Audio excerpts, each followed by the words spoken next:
여권에서는 한동훈 비대위에 거는 기대가 큽니다. 그런데 일부 비대위원들의 과거 발언이 또 도마에 올랐습니다. 지금 가장 최대의 비극은 노인네들이 너무 오래 산다는 겁니다. 빨리빨리 돌아가셔야. 죄송합니다. 새로운 세대가 올라와서 아까는 좀 극단적인 표현을 했지만 자연스럽게 그 선배들을 밀어내야 된다. 네, 민경우 의원, 이른바 노인 비하 발언을 사과했지만 또 다른 막말 논란이 불거지고 있고요. 최진봉 의원님, 박은식 의원도 논란이 되고 있지 않습니까? 그렇습니다. 저 두 분의 발언 정말 저는 대단히 큰 문제라고 생각하고요. 박은식 의원 같은 경우는 결혼과 출산의 주된 결정권자가 남자다 이런 얘기를 했어요. 이것도 정말 양성평등의 관점에서 보면 대단히 잘못된 말이라고 생각합니다. 이제 이 두 분의 발언이 저는 총선에 미칠 영향이 상당히 크다고 생각해요. 네. 특히 이제 민경우 저분 같은 경우에는 이제 예를 들면 본인이 원하고 하고 싶었던 말은 젊은 세대가 올라오는 걸 얘기하고 싶었던 것 같아요. 근데 굳이 그러면 노인네들이 먼저 빨리 돌아가셔야 된다는 말을 할 필요가 있었을까요? 저는 그런 필요는 없다고 생각해요. 근데 저런 표현을 썼다고 하는 것 자체가 예전에도 뭐 총선이나 아니면 대선 기간에도 노인 폄훼 발언 때문에 얼마나 논란을 많이 겪었습니까? 그것 때문에 선거에 미치는 영향도 얼마나 컸습니까? 그럼에도 불구하고 저런 발언들을 쏟아냈다고 하면 저분이 과연 비대위원으로서 역할을 할 수 있는 능력이 있느냐? 저는 아니라고 봐요. 그리고 비대위원회도 얼마나 큰 리스크가 되겠습니까? 저런 사람이 있게 되면. 그 민경우 저분 같은 경우는 어제 또 뉴스에 보니까 집회에서 본인에게 좀 비판적 입장을 낸 사람들을 향해서 저 XX 죽이고 내가 감옥 간다 이런 얘기까지 했더라고요. 저런 인품과 인성을 갖고 계신 분이 과연 한동훈 비대위에 어울리는 사람인가? 저는 아니라고 봐요. 그래서 저는 제가 이 문제가 사실 비대위원 임명장 주기 전에 나왔어요. 그러면 한동훈 비대위원장이 저런 사람들은 빼고 다른 사람으로 대체한다고 저는 보거든요. 근데 임명장을 주고 지금 활동을 하고 있습니다. 저분이 또 어떤 말이 어떻게 나올지 모르겠어요. 이제 인터넷이나 이런 이제 영상이 남아있을 가능성이 있기 때문에 저는 저분의 행적을 봤을 때는 비대위원으로서 역할을 하기가 좀 어렵다고 보고 한동훈 비대위원장한테도 엄청난 짐이 될 겁니다. 그리고 총선 과정에서도 두고두고 저 말이 계속 회자되는 일이 발생할 거니까 빠른 시간 안에 본인이 사퇴를 하든 아니면 비대위원장이 결정을 해서 다른 상황으로 바꾸는 게 좋을 것 같다고 생각합니다.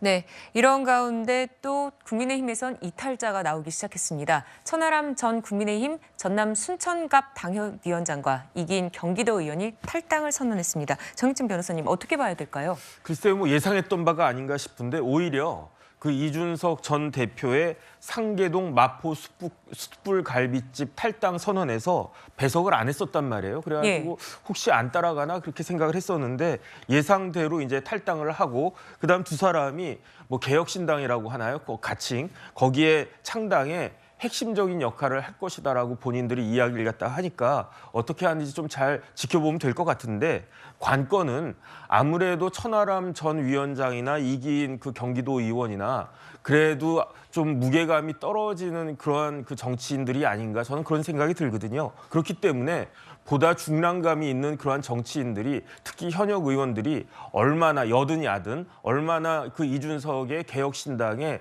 참여할 것인지 여부가 그것이 관건이 되지 않을까 저는 그렇게 생각이 됩니다. 네, 자 이런 가운데 윤 대통령이 어제 박근혜 전 대통령과 오찬을 가졌습니다. 영상으로 보시죠. 아유, 이 장시간 차를 타셨네. 괜찮으세요? 한 4시간 걸리셨죠? 3시간 좀 넘었어요. 네. 날씨도 찬데 여기까지. 아닙니다. 이 위에 이제 조그만 방 몇 개 이제 이렇게 있고요. 그때 달성에 그 제가 꽃도 보여드리고 강아지가 점잖을 수가 있어요. 복 많이 복 많이 받으시고 받으시고 건강하시기 바랍니다. 정말 찾아뵙겠습니다. 감사합니다. 네, 이현정 의원님, 네. 지난 10월부터 3개월 동안 매달 만나고 있는데 어떤 의미일까요? 아마 대통령 관저가 저렇게 자세하게 소개된 거는 거의 처음인 것 같아요. 예. 예전에 사우디 이 살만 왕세자가 왔을 때 이제 잠깐 소개가 됐었고, 네. 아마 박근혜 전 대통령이 오면서 저렇게 이제 내부 자체를 다 공개한 것은 여러 가지 정책 함의가 저는 있다고 봅니다. 왜냐하면 이 윤석열 대통령이 박근혜 전 대통령을 취임식 때부터 시작해서 대구가 직접 만나고 이번에 또 서울에 박 전 대통령이 이제 주로 서울 성모병원에 치료차 한 달에 한두 번씩 올라오시거든요. 뭐 그런 걸 계기로 해서 이제 같이 식사도 하고 했는데 그만큼 아직 이 어떤 보수 진영, 특히 TK 지역 내에서 윤석열 대통령의 지지율이 탄탄하다 이렇게 말하기는 좀 어려울 겁니다. 왜냐하면 예전에 두 분의 어떤 구연이 있었기 때문이거든요. 국정농단 사태를 사실상 수사했던 윤석열 전 대통령과 또 당시에 어떤 이 사법처리를 받았던 박근혜 전 대통령.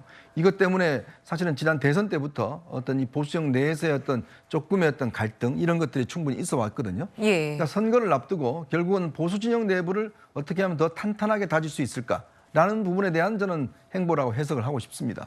그러니까 그만큼 이렇게 두 분과의 어떤 끈끈한 관계들이 어떤 공개되고 이렇게 회자됨으로 인해서 아마 TK 지역에서의 어떤 윤 대통령에 대한 어떤 지지도를 아마 신경을 썼을 것 같고요.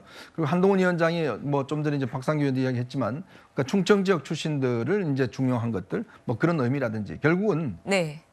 이 총선이라는 것이 이제 전국적인 선거이긴 하지만 또 구체로 내려가면 지역 단위의 선거지 않습니까? 지역 단위 선거에서는 연고, 뭐 인맥, 뭐 이런 것들이 굉장히 크게 좌우가 되거든요. 그렇다면 다방면에 걸친 어떤 이 어떤 지역적 연합, 지역적 어떤 또 세대적 연합, 뭐 이런 것들이 필요할 겁니다. 뭐 그런 부분들로 저는 뭐 정책 해석을 하고 싶습니다. 네. 자, 앞서 잠깐 얘기가 나왔는데요. 한동훈 비대위에서 호남 지역 출신들이 배제된 건 아니고요. 수도권 호남 여성 등을 중용하고 있다. 이런 점은 좀 정정을 하겠습니다. 비대위원 중에서 네. 호남 출신 분들이 그 네. 박은식 그 의사라든지 네, 네. 김병률 그렇죠. 회계사라든지 이분들이 다 호남 출신들입니다. 그 네. 비대위의 인적 구성 자체를 제가 얘기한 것이 아니라 예. 이 집행하는 당직에 충청권을 많이 기용했다는 거예요. 네. 그러니까 이 비대위가 보여주는 어떤 스펙트럼에는 호남이 있죠. 그러나 충청권의 집행의 력을 가진 그런 간부들을 대거 기용했다는 것이 그런 점에서 일단 충청권, 중부권에 무게를 실었다. 호남 배제라는 말은 좀 제가 표현상에 약간 좀 그 오류가 있었던 것 같습니다. 네.